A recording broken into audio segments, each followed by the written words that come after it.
Two diary entries from Corporal Harold Bruce.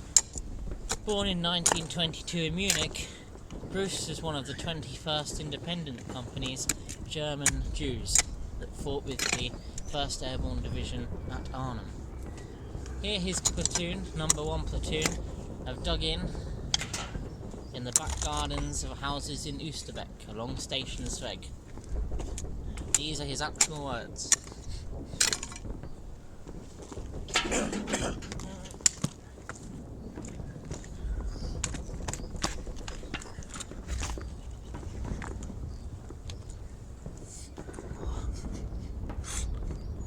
Wednesday, 20th of September.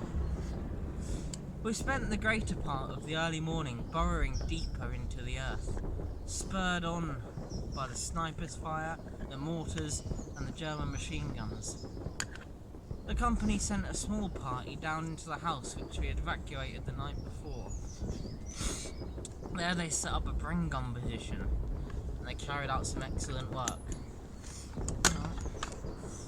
On that part of our front, we called it the killing grounds. It was only about 15 to 30 yards long. It was very, very successful. The routine for the chaps there was actually quite simple. They'd just sit there, wait for some German half-track to come down the road, and then about 5 or 6 minutes later, the infantry would come behind them. So they'd wait, and then, once the field in front of them was full of the German troops, they'd let them have it, wipe them all out. Here's another story that will show you the ferociousness of the fighting and how close quarters it really was. One of our corporals who was in charge of that Bren gun party, he needed to, relieve himself. And our water closet was just a little shed behind one of the fences in the back garden. So he's there minding his own business and he heard some noises. Looking around the corner, he saw these Germans trying to break through the fence to get to our position.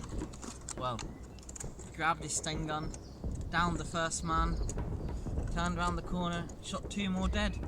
The rest of them cleared off. Of course, naturally, the corporal then finished his business. Anyway, back to our position here. We had a pretty easy job as far as things are concerned. The enemy insist on parading up and down in front of us, so we could just pick them off like rabbits using our rifles.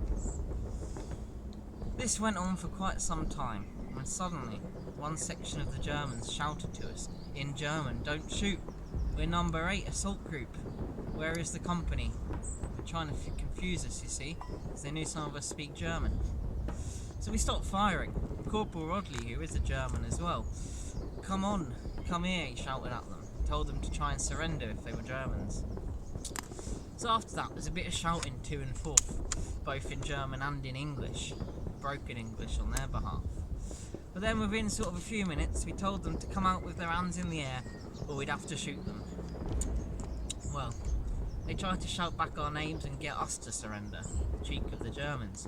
But eventually, they didn't come out either, so we had to open up on them, and we must have killed at least 50 of them in that field. Well, it's getting a bit later here, and the water situation has become very critical. We haven't had any water in the houses behind us, we haven't managed to find any there, so we had to send Corporal Rodley off again to try and find some of the water party. We found these locals in the village nearby, and they'd managed to collect up a load of fresh water in various drinking vessels and things. So we asked them rather nicely if we could have their water. And rather cheerfully, they responded we could. And they even gave us some apples. So, they're looking after us well. Well, things aren't too bad. Every now and again the Germans do sort of pop up with their light machine guns. And as for Corporal Rodley, he managed to shoot this one sniper that tried to get him on the water party. I think he recognised him and he got him back. Yes.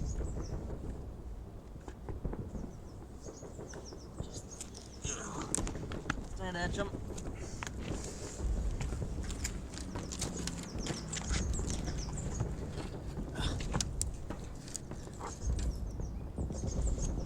So that was one diary entry from Wednesday the 20th of September. But Thursday the 21st of September told a different story. We had a very decent breakfast from the previous day's food supply, and then started digging again, as the ack-ack fire had been very heavy, and a lot of splinters had come down on us. Early in the morning, there was quite some confusion, and a lot of shouting from the opposite side of the field. The voices sounded like British and German, but in the end, we established, by listening with the aid of field glasses and all the troops were the enemy. We settled down to a very successful day's sniping. Things went so far that sometimes a man chatting to another man would pick up his rifle, shoot an enemy, and continue with his sentence. 2 sections were on the immediate stand to, whilst the other 2 were kept in a sort of wakeful reserve. But the targets were at times so inviting that most of us rushed forward to the edge of our wood just to get to our man. The company sergeant major went round our different positions, and somehow he always managed to be where there was something doing. He really enjoyed himself, our sergeant major did. Sid, that morning, shot 2 Germans who had exposed themselves rather too much, and after he had done it, he turned round to us, muttering apologetically. They asked for it. They definitely asked for it, standing there in the open, he said. And with that, he returned to the lunch which he was preparing for us that day. During the night, the Germans had built themselves some blockhouses on the fringe of the wood. For some of them, logs were lying about, and they were very much regretted the absence of the incendiary bullets, especially as they had a few snipers in them.